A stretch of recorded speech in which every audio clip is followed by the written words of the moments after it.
जय हिंद साथियों। तो कैसे हैं आप लोग? आशा उम्मीद है आप अच्छे ही होंगे। मैं हिमांशु सिंह एक बार फिर से आप लोगों का स्वागत करता हूं आपके अपने YouTube चैनल रुक्मिणी प्रकाशन पर।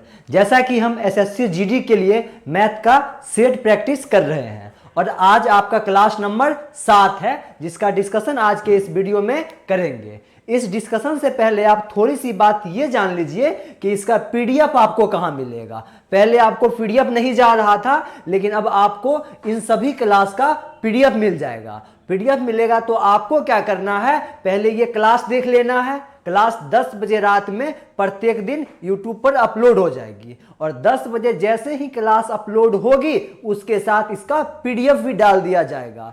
तो आपको काम क्या करना है, पहले एक बार क्लास देखिएगा और क्लास देखने के जस्ट अगले दिन जब आप अगला क्लास देखने आइएगा उससे पहले पिछले क्लास के पीडीएफ को एक बार खुद से बनाइएगा और खुद से बना के देखिएगा क्या जैसे हम यहाँ आपको बताते हैं, जिस तरीके से बताते हैं उस तरीके से आप वहां पे कर पाते हैं कि नहीं, आप खुद अप्लाई करके कम समय में क्वेश्चन करते हैं कि नहीं। जैसा कि हम क्लास ले रहे हैं तो क्लास में आपको ये सिखाने का प्रयास कर रहे हैं कि क्वेश्चन कम समय में एग्जाम में कैसे करें, कौन सा मेथड लगाएं और कैलकुलेशन को कैसे कम करें, कहाँ रिमाइंडर लगाएं, कहाँ डिविजिबिलिटी लगाएं, कहाँ ऑप्शन से क्वेश्चन को बनाएं। इन सब चीज़ों पर ध्यान देते हुए कम समय कर रहे हैं, समय को कम किया जा रहा है। तो आप इसके बाद एक बार सेट बनाइए और आप खुद में पाइए कि क्या आप खुद से करने के बाद समय को कम कर पाते हैं, जैसे यहाँ बताया जाता है वैसे आपसे हो पाता है। तो आज का फर्स्ट क्वेश्चन देखिएगा, ये मेंसुरेशन का क्वेश्चन है। यदि एक बेलन के आधार की त्रिज्या 17 सेंटीमीटर और ऊंचाई कितना है, तो कहिएगा 49 सेंटीमीटर है। बेलन का वक्र पृष्ठीय क्षेत्रफल क्या होगा। इसको करने के दो तरीके, एक तो आप ऑप्शन से चेक कीजिए कौन सा ऑप्शन आपका 11 का मल्टीपल है, वो पहला तरीका, क्योंकि पाई आया है, पाई का मान 22/7 है, 11 का मल्टीपल होगा,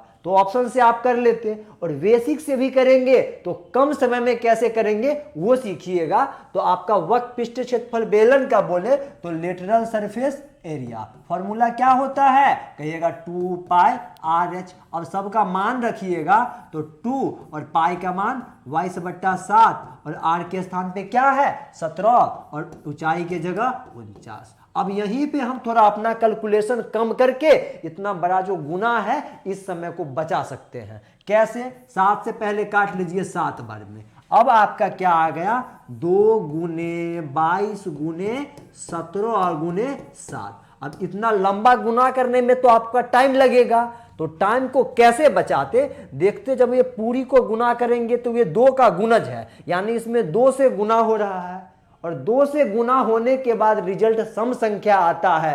किसी को भी आप 2 से गुना कीजिएगा ना तो रिजल्ट जो भी आएगा ना वो सम संख्या आएगा। तो क्या 2 ऑप्शन आपका ऐसा था ना, ऑप्शन तो सभी में सम संख्या था, तो वैसे इसको नहीं छाटे। अब क्या करते, इकाई अंक चेक करते।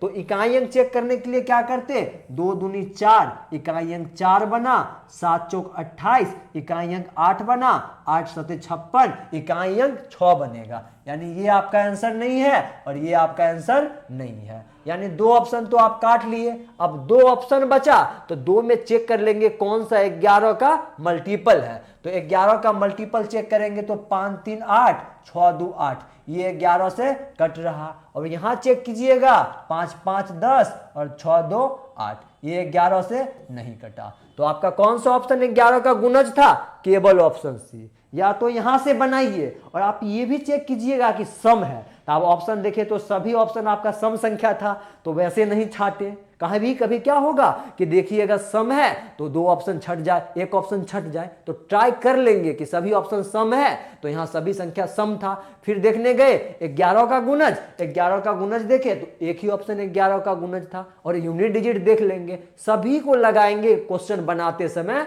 जब नहीं कहा जाता है साम दाम दंड भेद, सभी को लगाइएगा तभी आप सफलता को जल्दी पाइएगा। सफलता तो मिलेगा ही, आप मेहनत कर रहे हैं तो आज न कल आप सफल होइएगा, लेकिन सभी कुछ लगा के आप दिल से मेहनत कीजिएगा तो कम समय में आपको सफलता मिल जाएगी। अब आप अपना अगला क्वेश्चन देखिएगा। आपका अगला क्वेश्चन है, किसी धनराशि पर 5% वार्षिक की दर से 2 वर्षों का साधारण ब्याज 50 रुपया है, तो समान दर और समान अवधि के लिए दर भी समान है और समय भी समान है। चक्रवृद्धि ब्याज कितना होगा जब ब्याज वार्षिक रूप से संयोजित हो रहा है।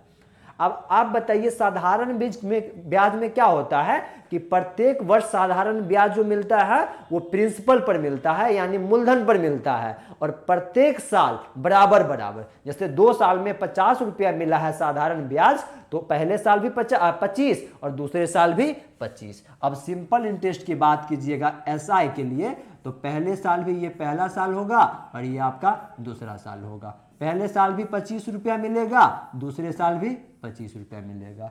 और सीआई की बात कीजिएगा चक्रवृद्धि ब्याज के लिए, तो पहले साल तो ये 25 मिलेगा ही मिलेगा, और दूसरे साल क्या होगा 25 तो मिलना है, और उसके साथ इस 25 का भी 5% का है। अब बताते हैं वो का है, क्योंकि चक्रवृद्धि ब्याज के केस में क्या होता है, फर्स्ट साल तो आपको मूलधन पर मिलता है, और मूलधन पर मिलने के बाद जो ब्याज आया उसको जोड़ के तब अमाउंट मिलता है। अब उस अमाउंट पर ब्याज लिया जाता है, यानी ब्याज पर ब्याज, ब्याज पर ब्याज लिया जाता, तो उस केस को चक्रवृद्धि ब्याज का केस कहते हैं। तो फर्स्ट साल का ब्याज 25 तो आना ही आना था चक्रवृद्धि ब्याज में भी, और सेकेंड वर्ष में आते तो ये 25 जो मूलधन पर था ये तो आपको मिलेगा ही मिलेगा, और वो 25 जो ये मिला हुआ था ब्याज, इसका भी 5% मिलेगा, और 25 का 5% निकालिएगा तो 1.25, तो 25 25 50 और 1.25, तो टोटल सीआई आपको कितना मिल जाएगा 2 साल में, टोटल सीआई निकालिएगा तो 50 और प्लस में 1.25 कितना आ जाएगा 51.25 रुपया। कहाँ है 51.25? ऑप्शन नंबर ए में। आशा है कि आप इस क्वेश्चन को समझ गए होंगे। अगर समझ गए अच्छे से दोनों क्वेश्चन और आप इस चैनल पे नए हैं तो सबसे पहले चैनल को सब्सक्राइब कर लीजिए, अपने दोस्त साथी के बीच शेयर कीजिए, और इसका पीडीएफ आपको कहां मिलेगा, पीडीएफ के लिए आपको क्या करना है तो ये जान लीजिए आप, रुक्मिणी प्रकाशन लाइव टेलीग्राम पे जाइएगा, यूट्यूब पर भी यही नाम है रुक्मिणी प्रकाशन, और टेलीग्राम पे जाइएगा, वहां रुक्मिणी प्रकाशन लाइव सर्च कीजिएगा, 1.5 लाख बच्चे हैं वहां पे, वहां आप जाके ज्वाइन कर लीजिएगा। ये वीडियो भी और पीडीएफ दोनों एक साथ वहां डाला रहेगा। वैसे वीडियो यूट्यूब पर भी मिल जाएगा आपको, लेकिन पीडीएफ के लिए आपको टेलीग्राम ज्वाइन करना होगा। अगला क्वेश्चन देखिएगा, क्वेश्चन नंबर 3 है, 10 रुपये प्रति लीटर का मिश्रण प्राप्त करने के लिए पानी और 15 रुपये प्रति लीटर के दूध का क्या अनुपात होना चाहिए। पानी निःशुल्क है, पानी बोले तो वाटर और मिल्क बोले तो दूध। कितना रुपये, तो कहिएगा पानी तो निःशुल्क है, यानी पानी 0 रुपये मिल गया, और दूध कैसे मिला 15 रुपये मिला, और फाइनल जो मिश्रण प्राप्त करना है ना वो 10 रुपये प्राप्त करना है। तो इस टाइप का प्रश्न जब भी आएगा ना तो आप एलिगेशन मेथड लगाइएगा। ये क्रॉस वाला जो देखा रहे ना 2 लाइन, इस मेथड को क्या बोलते हैं, एलिगेशन मेथड।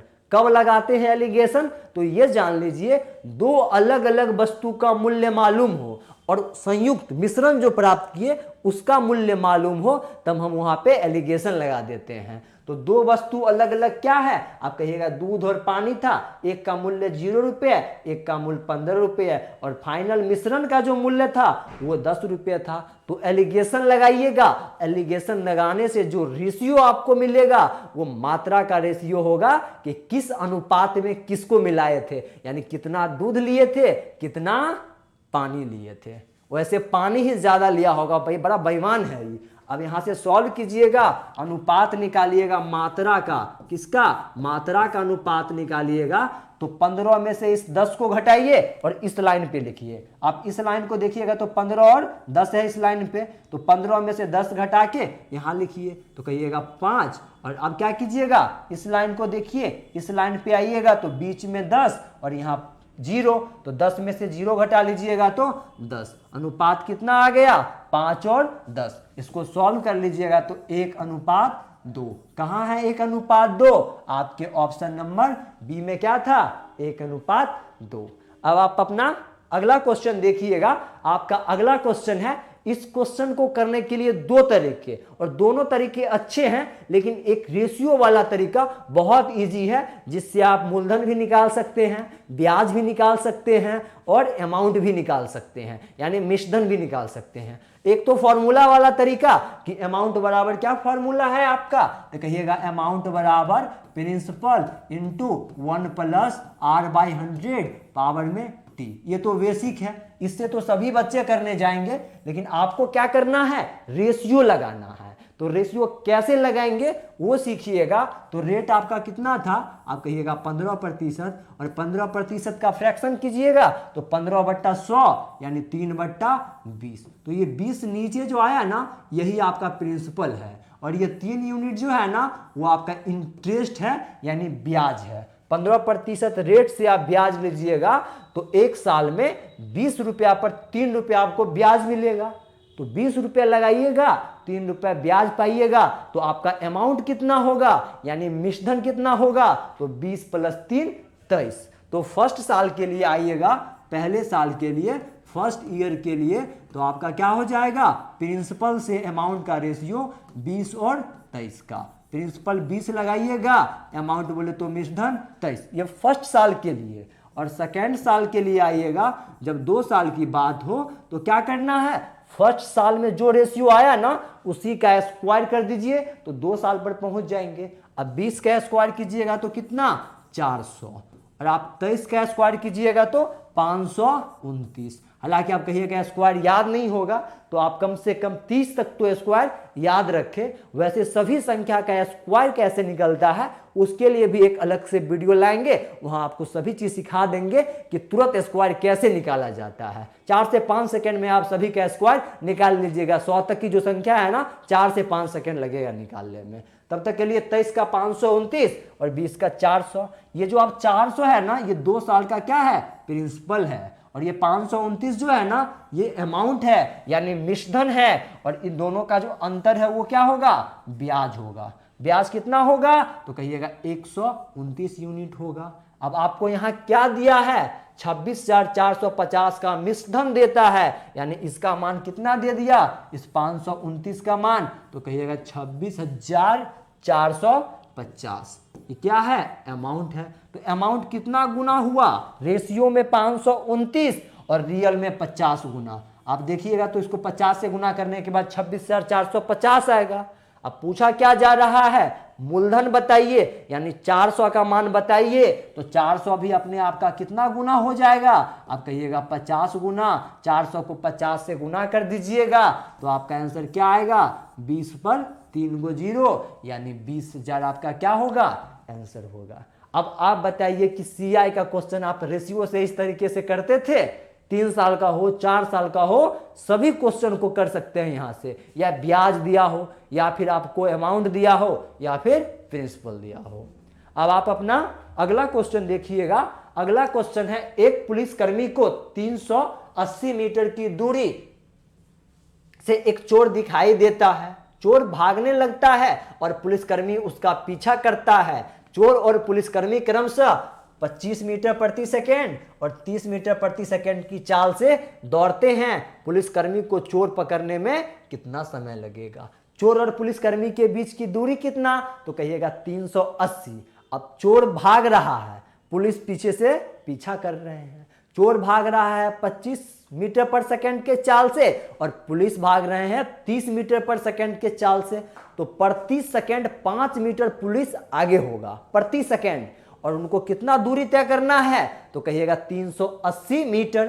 तो फॉर्मूला वही लगाएंगे, दूरी बराबर चाल गुणे समय। तो दूरी कितना, आप कहिएगा दूरी है मेरे लिए 380, मेरे लिए नहीं, उस चोर और पुलिस के लिए। चाल के जगह क्या लिखेंगे, सापेक्ष चाल। अब सापेक्ष चाल कैसे निकालेंगे, तो दोनों सेम डायरेक्शन में, इधर भाग रहा है चोर, अब पुलिस इधर से पीछा कर रहे हैं, तो दोनों का दिशा सेम है ना। तो दोनों का दिशा जब सेम हो तो सापेक्ष चाल उनके चालों का अंतर होता है। तो चालों का अंतर कितना, कहिएगा 5 और गुना में समय। अब टी का मान यहां से निकाल लीजिएगा, तो टी क्या आएगा, कहेंगे 38 दूना 76 सेकेंड। कितने लाइन का क्वेश्चन था, आप अगर कॉन्सेप्ट जानते तो केवल ये लाइन में करना था, 380 में 5 से भाग देते और आपका आंसर आ जाता। 3 से 4 सेकंड में ये क्वेश्चन एकदम आसानी से हो जाते। तो आपका आंसर क्या था? 76 सेकंड। कहाँ था 76 सेकंड? ऑप्शन नंबर ए में। अब आप अपना अगला क्वेश्चन देखिएगा। आपका अगला क्वेश्चन है, थोड़ा ध्यान इधर बनाइए, आप लोगों का ध्यान बीच बीच में भटकते रहता है। ध्यान जब तक एग्जाम हो जाए तब तक यहाँ रहना चाहिए, यहाँ से ध्यान नहीं भटकना है। अब अगला क्वेश्चन देखिएगा। आपका अगला क्वेश्चन है, शांत जल में एक नाव की चाल 9 किलोमीटर प्रति घंटा है। शांत जल में कितना है? 9 किलोमीटर प्रति घंटा है, जबकि धारा की चाल 1.5 किलोमीटर प्रति घंटा है। एक आदमी नाव से 105 किलोमीटर की दूर स्थित एक स्थान पर जाता है और फिर वो अपने प्रारंभिक स्थान पर लौट आता है। उसके द्वारा लिया गया समय बताइए। तो यहां समय जो आएगा ना, T1 प्लस T2 निकालना होगा। T1 क्या है? तो जाते समय जो समय लगा। T2 क्या है? आते समय जो समय लगा। जब जा रहा होगा तो एक बार धारा के दिशा में जाता होगा और आता होगा तो विपरीत में आता होगा। तो टोटल समय निकालने के लिए क्या करेंगे? T बराबर T1 प्लस में T2। अब T1 कहां से आएगा? तो कहिएगा दूरी बट्टा चाल। तो दूरी कितना? 105। और चाल कैसे करेंगे? तो जब वो धारा के दिशा में जाएगा तो नाव का चाल और धारा का चाल क्या करेंगे? जोड़ देंगे।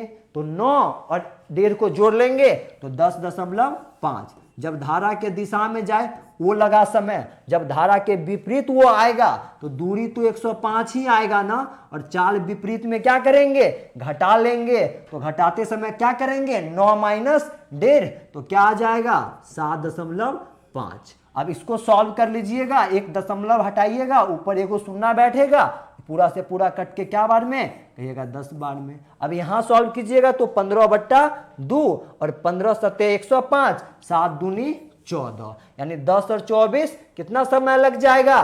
तो कहिएगा 24 घंटा। कितना लाइन का सलूशन था? केवल एक लाइन ये लिखना था, 105/10.5 और 105/7.5। सॉल्व करके 10 सेकंड के अंदर इस क्वेश्चन को आप कर लेते, लेकिन कॉन्सेप्ट मालूम होना चाहिए। तो सभी कॉन्सेप्ट कैसे मालूम रहेगा? लोग जब फाउंडेशन पढ़ते हैं तो फाउंडेशन के दौरान पहले एक चैप्टर, फिर एक चैप्टर, फिर एक चैप्टर, ऐसे करके पढ़ते जाते हैं, पीछे का तो वो भूलते हैं।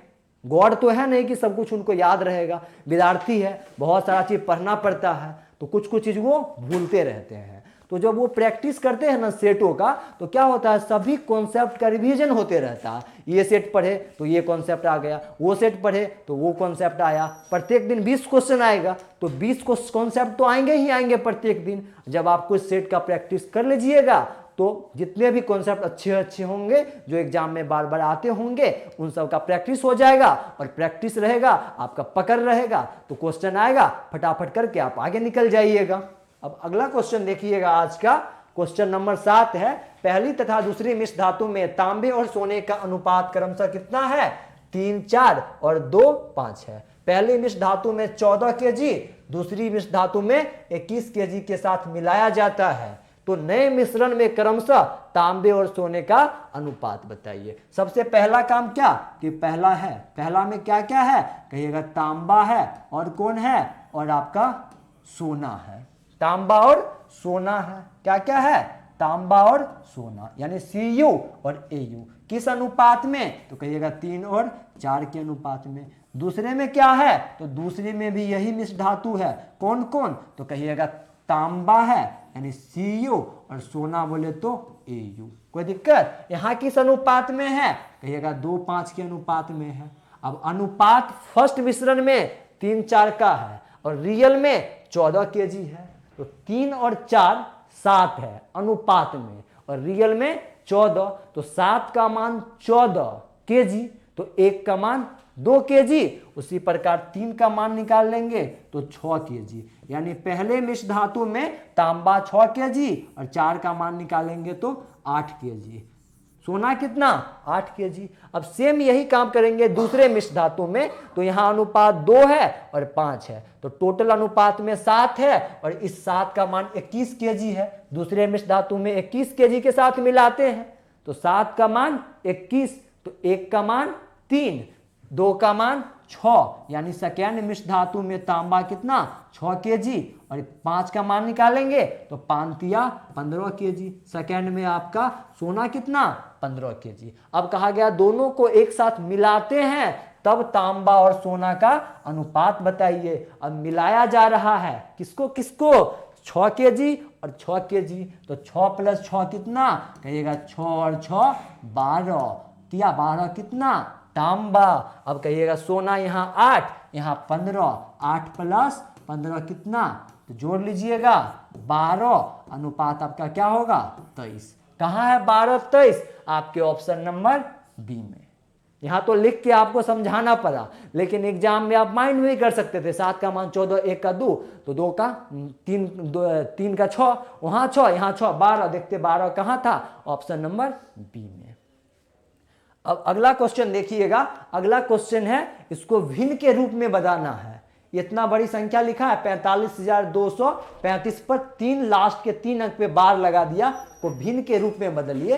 तो इस प्रकार का प्रश्न जब भी आए ना, ऊपर में बार लगा हो और भिन्न के रूप में बदलने के लिए कहे, तो आपका सबसे पहला काम कि पूरी संख्या को आप लिख लीजिए 45,235। सबसे पहला काम पूरी संख्या को आप लिखिए, और पूरी संख्या लिखने के बाद आप क्या कीजिए, जिन दो संख्या पे बार नहीं है उसको घटाइए। तो यहां दो संख्या पे बार नहीं है, 4 और 5 पे, तो उसको इसमें से क्या कीजिए, घटा लीजिए। ये दूसरा काम। और तीसरा काम क्या करना है, बट्टा में। अब क्या करेंगे कि जितने संख्या पे बार हो उतना 9 लिख लीजिए। तो 3 संख्या पे बार है तो 3 9 लिख लेंगे, और 2 संख्या पे बार नहीं है तो 2 0 लिख लेंगे। अब 45,235 में से 45 को घटाइएगा तो क्या आ जाएगा, आप कहिएगा 45,190, और बट्टा में क्या लिखिएगा 99900। एक जीरो से एक जीरो कैंसिल, तो ऊपर 45 19 और नीचे 9,990। 45 19 9,990, ऑप्शन नंबर ए में। हमेशा ध्यान रखिएगा जब भी इस टाइप का प्रश्न आए ना, तो सबसे पहले पूरी संख्या को लिखिए, जितने संख्या पे बार नहीं हो उसको घटाइए, बट्टा में जितना पे बार हो उतना 9, जितना पे नहीं हो उतना 0। अब अगला क्वेश्चन पे चलिएगा। क्वेश्चन नंबर 9 है, एक समकोण त्रिभुज का क्षेत्रफल 42 सेंटीमीटर स्क्वायर है। यदि इसका लंब 10 सेंटीमीटर है तो इसके आधार की लंबाई बताइए। अब समकोण त्रिभुज के क्षेत्रफल का फॉर्मूला ध्यान होगा तभी ये क्वेश्चन बनेगा। तो आप समकोण त्रिभुज के फॉर्मूला याद रखिएगा क्षेत्रफल का, कि 1/2 और P गुने B। P बोले तो लंब और B बोले तो आधार। क्षेत्रफल कितना दिया है, कहिएगा 42, और बराबर में 1/2 और P के जगह 10 और B के जगह B। ये आपको निकालना है आधार। अब 2 से गुना कर दीजिएगा तो कितना, कहिएगा 84 यानी 84, और 10 गुने B। अब 10 को इधर लाइएगा, 10 से भाग दीजिएगा, 84/10 यानी 8.4।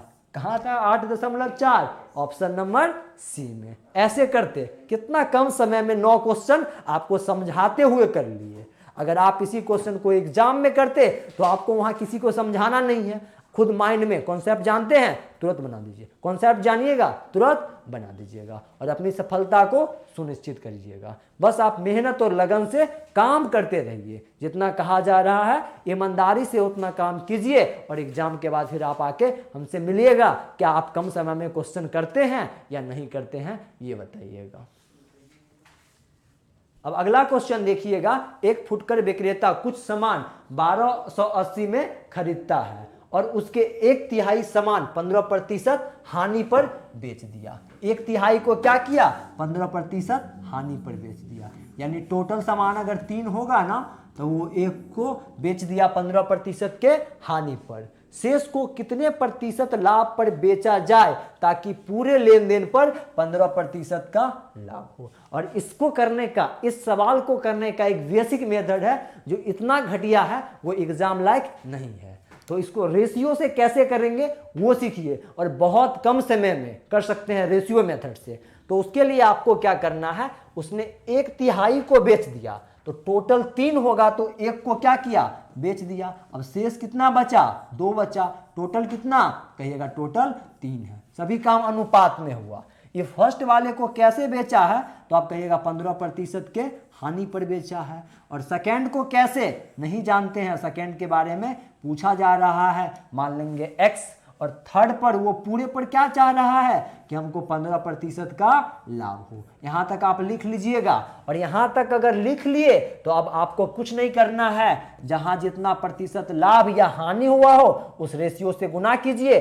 तो फर्स्ट यानी 1 यूनिट जब बेचा तो 15% का हानि हुआ, तो -15 को 1 से गुना कर लीजिए तो -15। पूरे के बारे में नहीं जानते हैं तो 2 को x से गुना करके 2x लिख लेंगे। और टोटल पर वो 15% लाभ चाह रहा है, टोटल 3 यूनिट है तो 15 तिया 45 बराबर में क्या होगा 45। अब -15 उधर ले जाइएगा तो 60, तो x निकाल लीजिएगा यानी 2x बराबर 60, तो x बराबर 30। यानी पूरे पर उसको क्या होगा 15% लाभ प्राप्त करने के लिए शेष को 30% लाभ पर बेचना होगा। ऐसा क्यों? क्योंकि ये फर्स्ट वाले को हानि पर बेच लिया, 15% हानि पर बेचा, फिर भी वो चाहता है कि पूरे सौदे पर हमको 15% लाभ मिल जाए, तो सेकेंड वाले सौदे पर उसको ज्यादा लाभ लेना होगा। तो वो कितना लाभ लेगा 30%। सेकेंड वाले पर अगर वो 30% लाभ लेगा तो पूरे सौदे पर उसका लाभ कितना आएगा 15%। इस टाइप का प्रश्न जब भी आए तो रेशियो का यही मेथड लगा के आप कीजिएगा। बेसिक से आप अगर कीजिएगा तो खुद करके आप देखिए रूम पर कितना समय लग जाएगा इस क्वेश्चन को करने में। अब अपना अगला क्वेश्चन देखिएगा।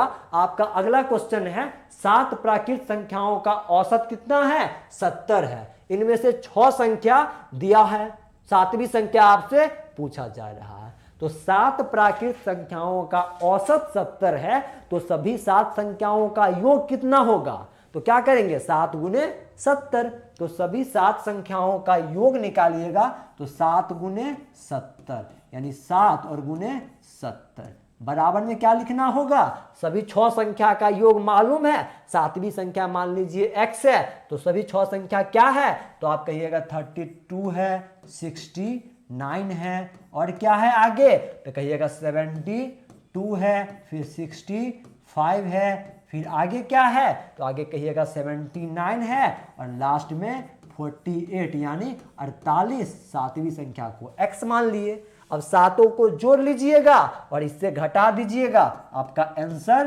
तुरंत निकल के आ जाएगा। अब सातों को जोड़िएगा ना तो कितना आएगा 7 सते 49 इस साइड यानी 490 और इन सभी को जोड़ लीजिएगा तो 365 आएगा। सभी को जोड़ने के बाद 365 और 7वीं संख्या x, यहां से x निकाल लीजिएगा तो x आपका क्या आ जाएगा 125। कहां है 125? ऑप्शन नंबर ए में।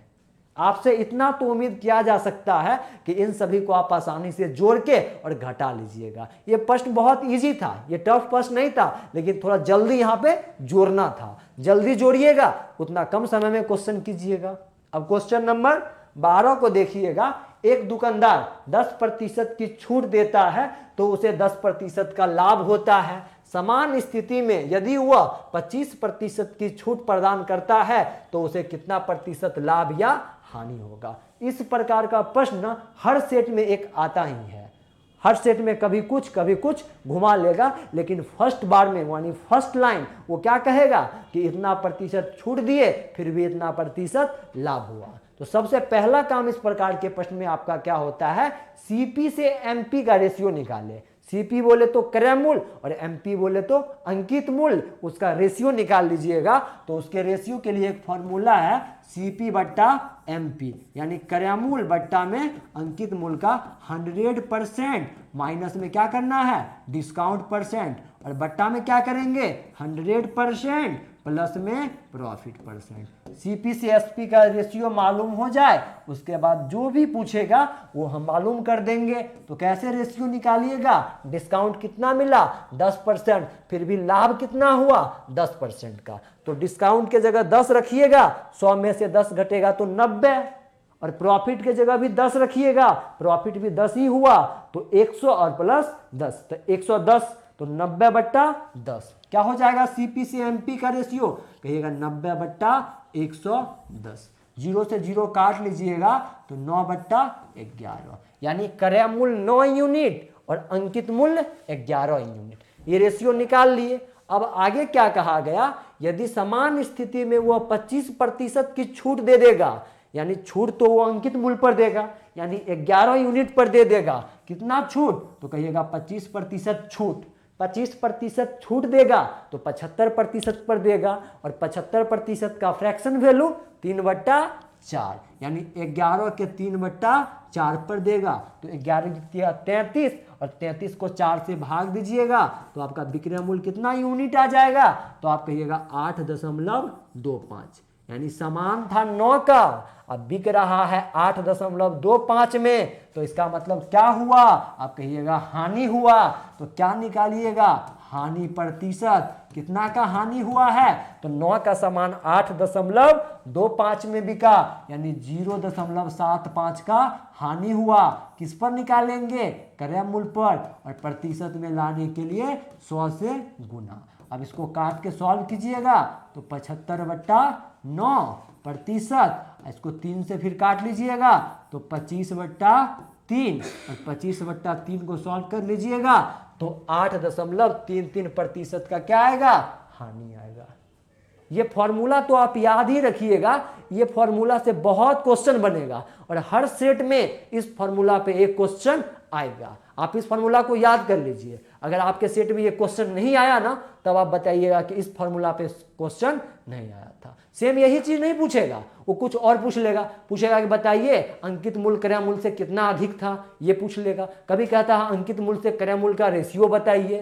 तो विभिन्न प्रकार के प्रश्न यहां से वो पूछ लेता है, और फॉर्मूला एक ही है, CP/MP। अब अगला क्वेश्चन देखिएगा, आपका अगला क्वेश्चन है, एक ठोस गोले को 2 बराबर भागों में काटा जाता है। प्रत्येक गोलार्ध के कुल पृष्ठीय क्षेत्रफल तथा ठोस गोले के कुल पृष्ठीय क्षेत्रफल से क्या अनुपात होगा। देख के कहेंगे 3 और 4 का। अब कहिएगा इतना जल्दी कैसे, तो एक ठोस गोला था, आप गोला देखे हैं ना, गेंद जो है ना, गेंद जिससे गेंद क्रिकेट खेलते हैं आप, वो क्या है, एक गोला है। तो कहा एक गोले को 2 बराबर भागों में काटा गया।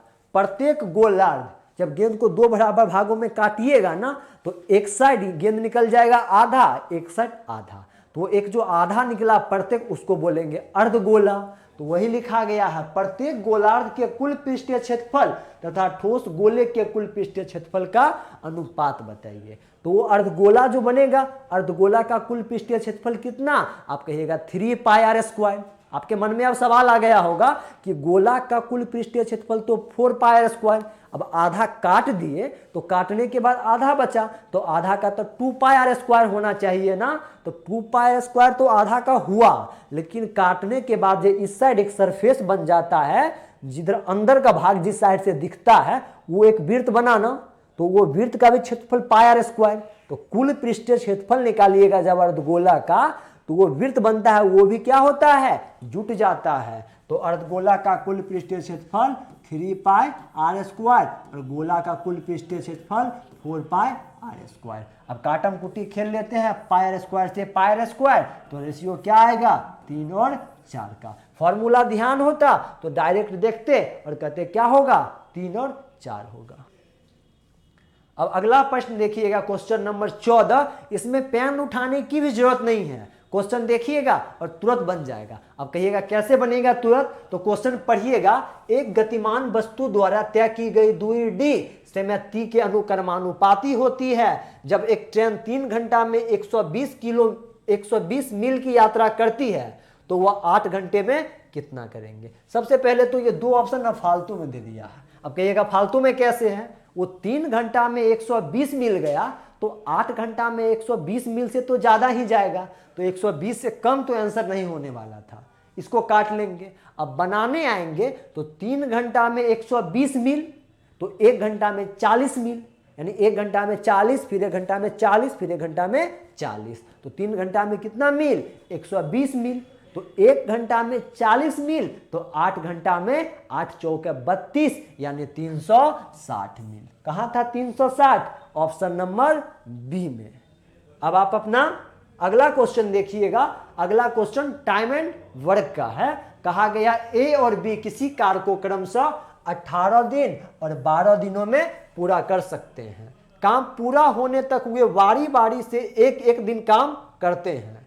पहले दिन ए का से शुरू करते हुए कार्य को पूरा करने में ए और बी को कितना समय लग जाएगा। यानी ए काम को कितना दिन में कर देते हैं, तो आप कहिएगा ए 18 दिन और बी कितना दिन, तो बी को लगता है 12 दिन। यानी ए को 18 दिन 18 डे और बी को 12 डे लग गया काम करने में। अब टोटल काम निकालेंगे तो टोटल काम के लिए इन दोनों का एलसीएम 18 और 12 का एलसीएम क्या होगा 36। यानी टोटल काम कितना है 36 है। और ए को करने में 18 दिन लगा तो ए प्रत्येक दिन कितना काम करता होगा 2 काम। यानी प्रत्येक दिन 2 काम करता तो ए का क्षमता कितना 2। अब उसी प्रकार बी का क्षमता निकाल लेंगे तो बी इस 36 काम को 12 दिन में कर रहा है तो बी प्रत्येक दिन 3 यूनिट काम करता होगा। फिर आगे क्या कहा गया, वो लोग बारी बारी से काम करते हैं और पहले दिन ए आते हैं इस काम को करने के लिए। पहले दिन ए गया काम करने, काम करके वो घर चला गया, फिर बी आता है काम करने, अगला दिन वो काम किया फिर घर चला गया, फिर ए आया वो काम किया घर चला गया, फिर बी आया काम किया घर चला गया। यानी काम को बारी बारी कर रहे हैं। तो 2 दिन में कितना काम होगा, तो कहिएगा पहला दिन ए आएगा 2 काम कर देगा, दूसरा दिन बी आएगा 3 काम करेगा। तो 2 दिन में काम कितना हो गया, तो आप कहिएगा 2 दिन में जो काम होगा ना वो 5 यूनिट काम हो गया। यानी 5 वो काम हो गया, 5 कार्य कर दिया गया। काम करना है 36 और काम इसी प्रकार हो रहा है तो 36 के करीब आप पहुंचिए। तो 36 का करीब पहुंचने के लिए देखिएगा 35 काम करवाइएगा। तो 2 दिन में 5 काम, तो 35 काम करने के लिए दोनों साइड 7 से गुना कर दीजिए। तो 7 से गुना कीजिएगा तो आप क्या पाइएगा 14 दिन में कितना काम, 7 से गुना कीजिएगा तो 35 काम।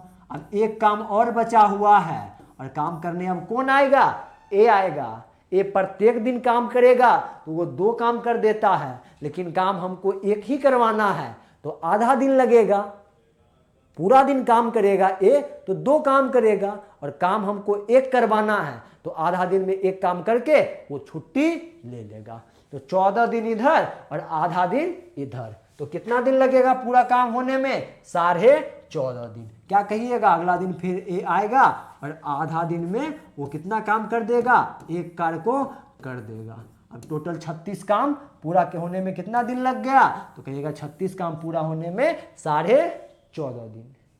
ठीक है। अब अगला क्वेश्चन देखिएगा अपना क्वेश्चन नंबर 16। ये चुनाव वाला क्वेश्चन है, इलेक्शन से रिलेटेड। और इस क्वेश्चन को बेसिक से कीजिएगा ना तो थोड़ा लेंदी जाएगा, लेकिन आप रेशियो का तुलना करके कैसे क्वेश्चन करेंगे वो इस क्वेश्चन में आपको सिखाते हैं। और एग्जाम में वैसे रेशियो का तुलना करके कर दीजिएगा तो कम समय में ये क्वेश्चन आपका हो जाएगा। तो कैसे होगा वो समझिएगा।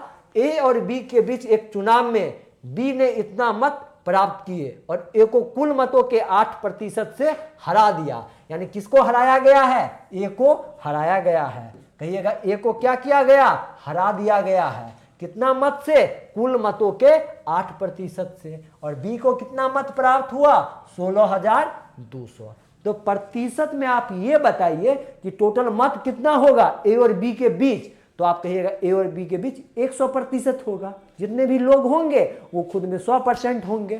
तो आप पहला एक समीकरण बनाइए कि बी प्लस ए, यानी दोनों आदमी मिले होंगे तो मत कितना आया होगा 100% आया होगा। और ए को 8% मत से हराया गया, यानी ए और बी के बीच अंतर कितना का 8% का। जीता कौन है, बी है, तो बी को ज्यादा मत मिला होगा। आप कहिएगा कैसे मालूम करेंगे कि बी जीता है, तो यहां कह दिया गया है ए को कुल मतों के 8% से हराया गया। तो जब ए हारा है तो ए को कम मत मिला होगा, तो ज्यादा में से कम को घटाएंगे, अंतर कितना आएगा 8% आएगा। अब ए और बी का मान निकाल लीजिए कि प्रतिशत में कितना मिला। बी के बारे में कह दिया गया है 16,200 मिला, तो क्या पूछा ए और बी के बीच मतों का अंतर कितना होगा, यानी 8% का मान कितना होगा। कोई अवैध मत नहीं है, यानी जितने भी वोट डाले गए सभी वैध मत थे, कोई अवैध मत नहीं था। तो यहां 2 समीकरण बन गया। अब ए बी निकालना है तो बी निकालने के लिए क्या करेंगे, दोनों को जोड़ के आधा जोड़ेंगे तो ऐसे कटेगा, इधर 2b, और बी निकालने के लिए 2 से भाग दे देंगे तो बी क्या आ जाएगा आपका जोड़ के आधा, यानी 54%। अब ए निकालिएगा तो ए आपका कितना 46%।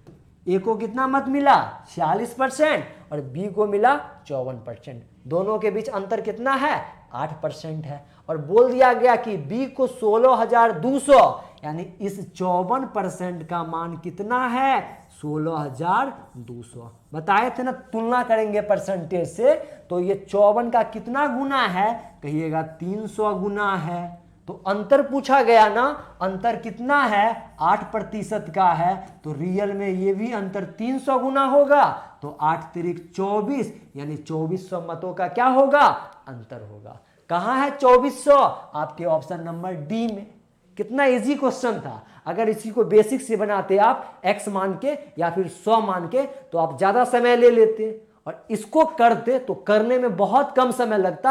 आप 20 सेकंड के अंदर इस क्वेश्चन को बना सकते थे अगर आपका कैलकुलेशन स्पीड हो तब। आप देखते हैं यहाँ कितना परसेंट था 54%, 16,200 है यानी 300 गुना है, वो भी 300 गुना होगा। 8 तिरिक 24, 2400 आपका क्या होता आंसर हो जाता। अब अगला क्वेश्चन देखिएगा, वह अधिकतम संभावित लंबाई ज्ञात करे जिसका उपयोग 8 मीटर 75 सेंटीमीटर, 1.75 मीटर और 12 मीटर 20 सेंटीमीटर लंबाई को सटीक रूप से मापने के लिए प्रयोग किया जा सके। अब आप एक बात बताइए कि थोड़ा देर के लिए कहते हैं आपके पास एक 10 मीटर का रस्सी है, एक 5 मीटर का रस्सी है, एक 7 मीटर का रस्सी है, तो सभी को बराबर बराबर मापने के लिए ना आप कितना मीटर का कोई वस्तु लाइएगा कि सभी को माप लीजिएगा। या दो ही आपके पास कोई वस्तु या दो पेन है, एक पेन मानते हैं ये 10 मीटर का है और ये पेन मानते हैं आप 12 मीटर का है, एक 10 का और एक 12 का।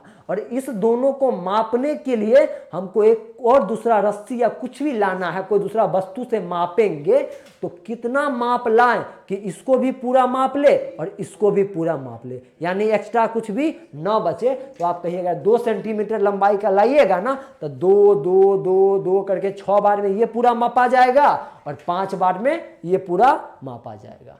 तो 12 और 10 का क्या किए HCF निकाले।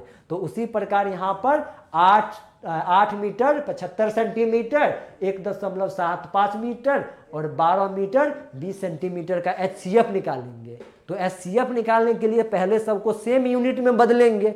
सभी को क्या करते हैं सेंटीमीटर में बदल लेते हैं। तो 8 मीटर 75 सेंटीमीटर का क्या मतलब है 875 सेंटीमीटर।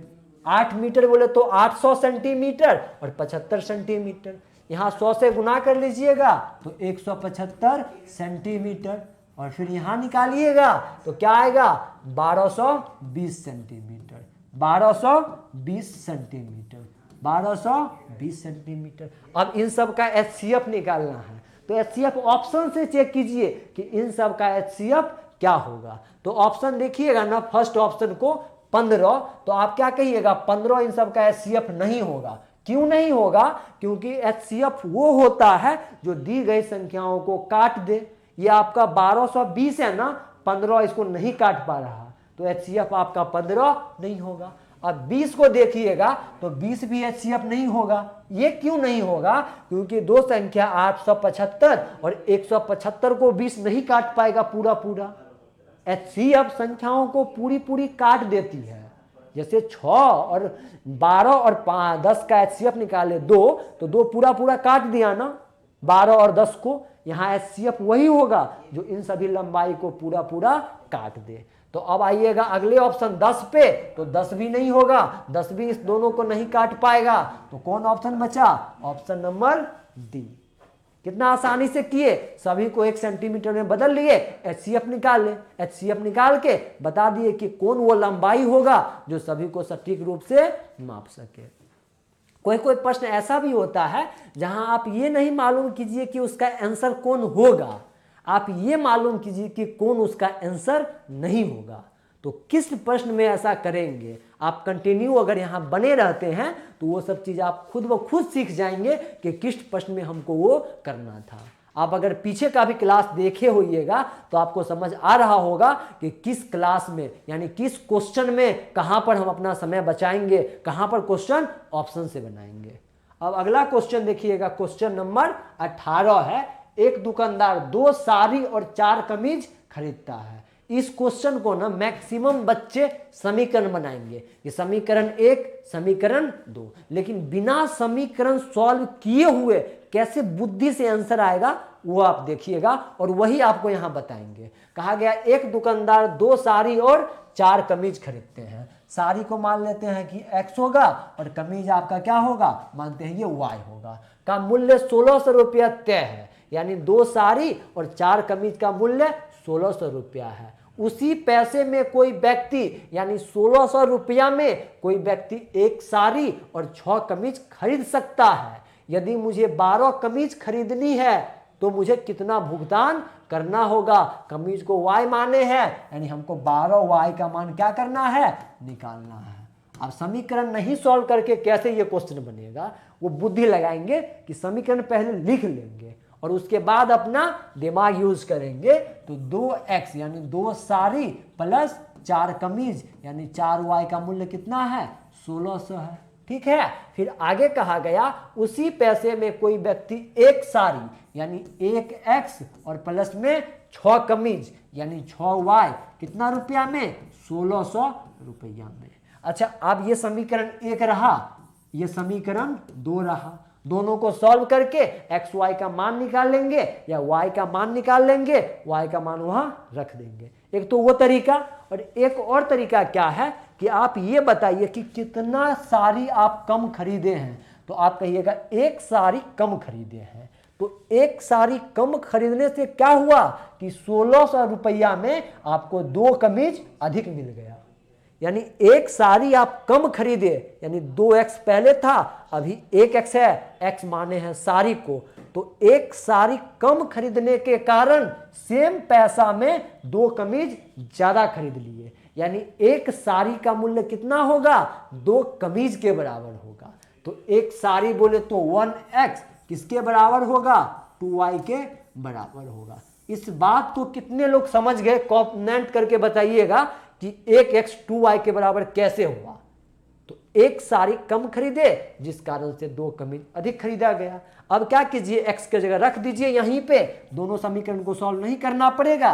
तो x के जगह 2y, तो यहां रखिएगा आप 2y प्लस में 6y बराबर क्या कहिएगा, 1600। तो 8y बराबर 1600, तो y बराबर आपका कितना आ जाएगा, तो कहिएगा y बराबर 200। आपको निकालना कितना है, 12y, तो y का मान 200, तो 12y 2400। कहाँ है 2400, ऑप्शन नंबर ए में। अब अगला क्वेश्चन देखिएगा, एक खिलाड़ी, एक खिलौने कार की लागत 1800 है, इसके मूल्य को सेल में घटाकर 1500 कर दिया गया। मूल्य में कितने प्रतिशत की कमी की गई, यानी 1500 से 1800 कर दिए, कितना कम किए, 300। कहां से, 1800 से, प्रतिशत में लाने के लिए 100 से गुना 1/6 यानी 100/6, 50/3। कितना आंसर होगा, 50/3। अब अगला क्वेश्चन देखिएगा, आखिरी क्वेश्चन कहा गया यदि 24 महिलाएं एक कार को 16 दिनों में पूरा कर सकती है तो 32 महिलाएं उसी काम को कितने दिन में पूरा करेंगे। यानी 24 महिला थे, 24 वुमेन इस काम को कितना दिन, 16 दिन। तो 32 महिलाएं, 32 वुमेन इस काम को मानते हैं x दिन। काटा कुटी खेलिए, 16 दूना 32, वुमेन से वुमेन कट गया, 2 से काटिएगा 12, यानी कितना दिन लग जाएगा, 12 दिन। कहाँ है 12, ऑप्शन नंबर डी में। तो आज का क्लास यही समाप्त होता है। अगर आपको ये क्लास अच्छा लगा हो, सब चीज़ अच्छे से आप समझ गए हो, तो सबसे पहला नंबर, वीडियो को 10 दोस्तों के बीच शेयर करना है। इस चैनल पे आप यदि नए हैं तो चैनल को सब्सक्राइब कर लेना है। इस चैनल पर आपके लिए जब तक आपका एग्जाम होगा आपके काम का चीज़ डाला जाएगा। और इस चैनल पे नए हो तो सबसे पहला काम चैनल को सब्सक्राइब कर लेना है। तब तक के लिए bye bye, love you, take care.